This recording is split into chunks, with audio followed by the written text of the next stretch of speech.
Hi, good evening friends. Work life balance இந்த வார்த்தையை கேள்விப்பட்டிருக்கீங்களா? நம்ம செய்கிற வேலை, சம்பாத்தியத்திற்காக நம்ம செய்கின்ற வேலைக்கும் நமது சொந்த வாழ்க்கைக்கும் பர்சனல் லைஃபுக்கும் இடைப்பட்ட பேலன்ஸ், இதுதான் இப்போ ரொம்ப ஹாட் டாப்பிக்காக இருக்குங்க. வேலைன்னு சொல்லிட்டு சம்பாதிக்கிறதுக்காக நம்ம ஓடி ஓடி உழைக்கிறோம். ஒரு சில பேர் பை நேச்சர் என்னென்னா வேலைக்கு ரொம்ப கமிட்டடாக இருப்பாங்க. அஃப்கோர்ஸ் எல்லாமே செய்கிற வேலையை திறம்பட நேர்மையாக ரொம்ப சின்சியராக பண்ணணும், அதில் இருவேறு கருத்துக்களுக்கு இடமில்லை. ஆனால் இவங்க பல படிகள் மேலே போய் ஆஃபீஸ் டைம் 8 to 5 இல்லை 10 to 6 ஏதாவது ஒரு டைம் முடிச்சுட்டு வருவோம்லாம் இல்லை. அப்படியே ஆஃபீஸில் இருந்து வேலை செஞ்சுக்கிட்டே இருக்க வேண்டியது. அவங்க இல்லைன்னா ஆஃபீஸ் அப்படியே நின்றுடும் அப்படின்னு சொல்லிட்டு ஒரு ஆழ்ந்த நம்பிக்கை அவங்க மனசில் வேரூன்றி இருக்கும்.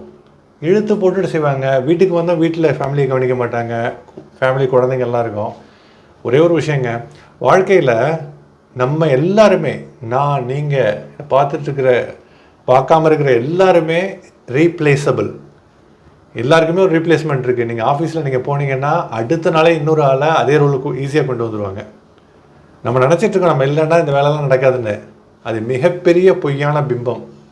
நம்ம இல்லைன்னாலும் வேலை நடக்கும். இந்த உலகத்தில் நான் ஒரு ஆள் இல்லை ஒரு கம்பெனியில் ஒரு ஆஃபீஸில் ஒரு ஆள் இல்லை, அவர் ரொம்ப எக்ஸ்பீரியன்ஸ் உள்ளவர், ரொம்ப திறம்பட வேலை செய்கிறவர், என்ன தான் சொன்னாலும் அவர் இல்லைன்னாலும் அதற்கு நிகராக இன்னொரு ஆளை கொண்டு வந்து போட்டுருவாங்க.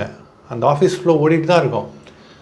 நம்ம வாழ்க்கைக்கே கேரண்டி இல்லைங்க. நம்ம இப்போ இருக்கோம், நம்ம திடீர்னு மரணித்து விடுகிறோம் அப்படின்னா அப்போவுமே ஒரு 3 நாள் இல்லை ஒரு வாரம் துக்கம் அனுஷ்டிக்கப்படும். அதுக்கப்புறம் காலங்கள் போக போக எல்லாரும் மறந்து தான் ஆகணும்.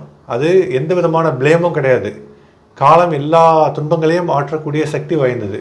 இப்போ எதுக்காக இதெல்லாம் சொல்ல வர்றேன்னா, வேலைன்னு கட்டிக்கிட்டு அழுவாமல், வேலை நம்ம சம்பாத்தியத்திற்கான ஒரு ஒரு என்ன சொல்கிறது, உபகரணம் மாதிரி, ஒரு டூல்.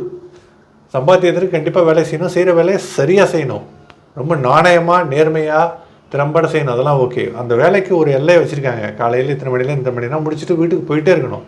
நமக்காக ஃபேமிலி இருக்காங்க. அந்த ஃபேமிலிக்காக தான் இங்கே சம்பாதிக்க வந்திருக்கோம். ஆரம்பத்திலலாம் நான் அப்படி தாங்க ரொம்ப வேலையை கட்டிட்டு அழுதுகிட்டு இருந்தேன், ஒர்க்கஹாலிக். ஆனால் வயசு போக போக ஒரு 5 மணி ஆனாலே ஒரு பயாலஜிக்கல் கிளாக் எனக்குள்ளே அடிக்க ஆரம்பிச்சிடும். ஒரு 4:57க்கு ஷட்டரை எழுத்து விட்டு போயிட்டே இருக்கணும். அதுக்கப்புறம் கால்ஸ் வரும், இமெயில்ஸ் வரும், அர்ஜென்ட்டாக உள்ளதை அட்டன் பண்ணிட்டு தான் இருப்போம். இருந்தாலும் ஒரு எல்லையை நம்மளாக வகுத்து கொண்டால் ஒழிய இதுக்கு ஒரு பேலன்ஸ் நம்ம உண்டாக்க முடியாது. ஒரு சில பேர் இந்த மாதிரி ஒர்க்கஹாலிக்காக இருக்காங்கன்னா, ஒரு சில பேர் வேலைக்கே போகாமலாம் இருந்து கொள்கிறவங்களும் இருக்காங்க. 2 எக்ஸ்ட்ரீம்லேயும் மக்கள் இருக்க தான் செய்கிறாங்க. நம்ம ஒரு பேலன்ஸை ஃபாலோ பண்ணுவோம். Thank you guys.